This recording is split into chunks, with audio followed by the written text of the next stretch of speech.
Hey everybody, Chapter 9, Lesson 1, and what we're looking at here is how our economy in this late 1920s, early 1930s, how that economy is going to change, and we are going to begin to take a look at something that we're going to call the Great Depression.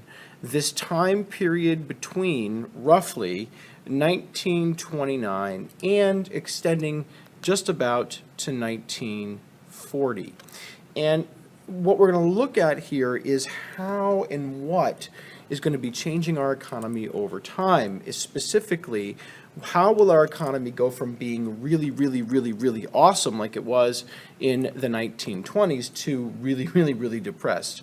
And then how do these depressions change us as a people, as society, as Americans? And what we want to start with here today, I think, to make sure we're all on the same page, is that when 1928 is beginning, 1929 is beginning, people are really happy with where the country is economically. In fact, they think that this could kind of maybe go on forever, that everyone, for the most part, except for a few people, a few groups of people, could be doing well. So they elect this guy, Herbert Hoover, who's a Republican, in 1928, and he's going to start serving in 1929 because people blame all this success. They credit all of this success on Republicans in the 1920s, Harding and Coolidge.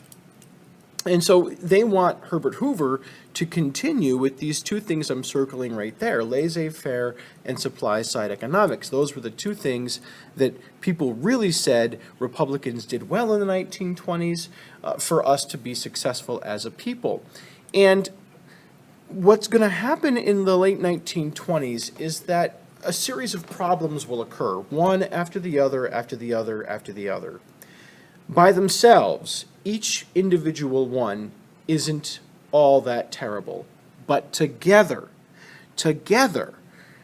they're going to be catastrophic, and they're going to create this Great Depression. So let's see if we can make sense of these individual things. One of them is the stock market. Before the 1920s, stock prices, the price you could buy and sell a stock for, were pretty accurately priced. They represented what a company was really valued. So if I had a company, like let's say I had Coca-Cola, its stock price was $1 a share. So you can see I've got one green share right below my chin. It's worth $1. That's typically what happens. You buy a stock, you sell a stock for what the company's really valued, because Coca-Cola was doing good work. The problem is that in the 1920s, there's a lot of people buying and selling stock, and the market was going up and up and up and up. Stocks were becoming more and more valuable. They were charging ahead like a bull. When we have a long period of time, 6 or 7 years like we did in the 1920s, where stocks are rising, it's called a bull market. And people begin to lose sight of what they're buying and selling. They're not worried so much about Coca-Cola and its $1 stock price as they are about whether or not the market is going to just keep going up. That I could buy a stock today for $1 and tomorrow it'll be worth $2. These people who buy stocks, not caring about the company and what the company makes, instead betting that the stock will rise just because the market's doing good, they're called speculators. Because I am speculating, I am guessing, I am betting that the market is going to keep going up. If the market went up yesterday and the day before yesterday and the day before that, well, then the market might go up today, and it might go up tomorrow. If the market goes up this year, last year, the year before that, I'm going to bet that the market will keep going up. So that I'm not really worried about Coca-Cola and what it makes.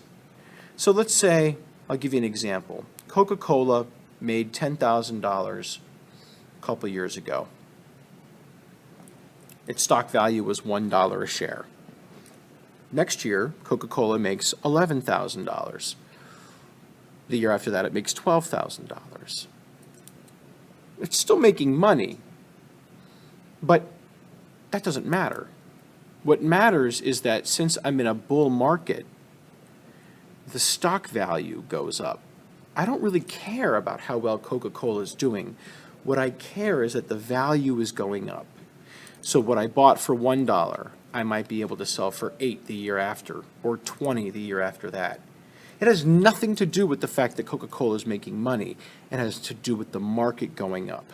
I'm speculating, I'm betting that the market will rise, even if Coca-Cola doesn't do incredible business.